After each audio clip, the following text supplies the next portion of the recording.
నా మనోజ్ఞని కూతుర్ని చదివిస్తున్నాను. తను స్టాండ్ మీద 70,000కి ఉద్యోగం చేస్తుంది. వాళ్ళ నా కూతురని చెప్పదు అక్కడ వెళ్ళి. ఆఫ్టర్ ఆల్ 70,000కి ట్రైనింగ్, యాంటీ ఏజింగ్ మీద, హెయిర్ ప్లాంటేషన్ మీద ట్రైనింగ్ అవుతుంది. 70,000కి చేస్తుంది ఉద్యోగం.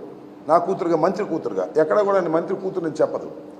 ఇలా సంరక్షించుకుంటున్నటువంటి తరుణంలో నా అల్లుడి వల్ల నాకు ఓటు వేయొద్దని, నేను దుర్మార్గుడిని. ఎక్కడ దుర్మార్గుడిని అని చెప్పండి. ఏదైనా దుర్మార్గుడైతే నా అల్లుడై ఉండాలి. నా కూతుర్ని వదిలేసిన అల్లుడై ఉండాలి. తన కూతుర్ని కూడా వదిలేసిన అల్లుడై ఉండాలి. తన కొడుకును కూడా వదిలేసిన అల్లుడై ఉండాలి. వాళ్ళందరినీ సంరక్షిస్తున్న నేను దుర్మార్గుని ఎలా అవుతానో ఒకసారి ఆలోచించమని మనవి చేస్తున్నా. నా అల్లుడు మాత్రమే మాట్లాడితే నేను అసలు మాట్లాడను. నా అల్లుడి మాటల వెనుక పవన్ కళ్యాణ్ ఉన్నాడు. పవన్ కళ్యాణే మాట్లాడించాడు. చంద్రబాబు సపోర్ట్ చేస్తున్నాడు. ఏబిఎన్, TV5 దీన్ని పదే పదే వేస్తున్నారు. ఇది దుర్మార్గం కాదా అని అడుగుతా ఉన్నా.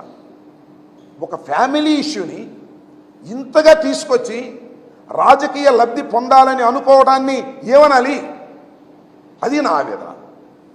ఎస్, నేను ఇవాళ సత్తెనపల్లిలో గెలవబోతున్నానని తెలిసిన తర్వాత ఇలాంటి చీప్ ఎత్తుగడలు, చౌకబారు ఎత్తుగడలు, నా ప్రత్యర్థి కన్నా లక్ష్మణ, నన్ను ఓడించాలనుకుంటున్నటువంటి పవన్ కళ్యాణ్, నన్ను అసెంబ్లీకి రానియకూడదనుకుంటున్నటువంటి చంద్రబాబు నాయుడు కలిసికట్టుగా ఆడుతున్న నాటకం కాదా ఇది అని అడుగుతా ఉన్నా నేను.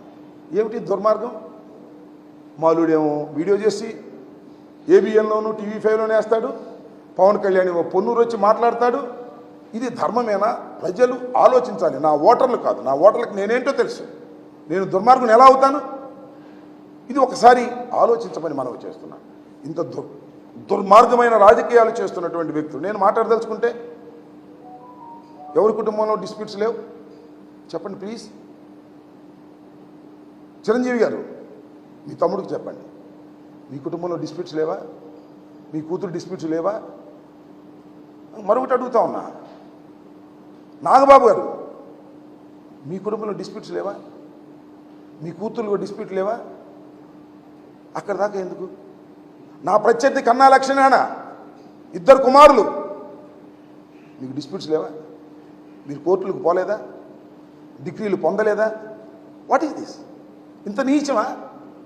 నా అల్లుడి చేత పోస్టింగ్ చేయించి జై కన్నా అని దాన్ని సర్క్యులేట్ చేస్తారా? ఎక్కడ దుర్మార్గం చేశాను? నా కూతుర్ని కాపాడుకుంటున్నా. నేను నా కూతుర్ని ఒక పురుషుల్లాగా తయారు చేసుకుంటున్నా. భర్త లేకపోయినా, తండ్రి మరణించినా తన కాళ్ళ మీద తాను నిలబడి తన కొడుకుని, తన కూతుర్ని కాపాడుకునే విధంగా ఒక వ్యక్తిగా తయారు చేసే కార్యక్రమంలో నేను ఉన్నా. ఇలాంటి చిన్న చిన్న చీప్ రాజకీయాలకు భయపడే వ్యక్తిని కాదని కూడా మనం చేస్తున్నా. నా మీద అనేక సందర్భాల్లో అనేక రకాలుగా TV5, అనేక రకాలుగా ఈటీవీ, అనేక రకాలుగా ఏబిఎన్ నా మీద అనేకమైనటువంటి పుకార్లు సృష్టించేటటువంటి ప్రయత్నం చేశారు. ఎక్కడా తగ్గలేదు.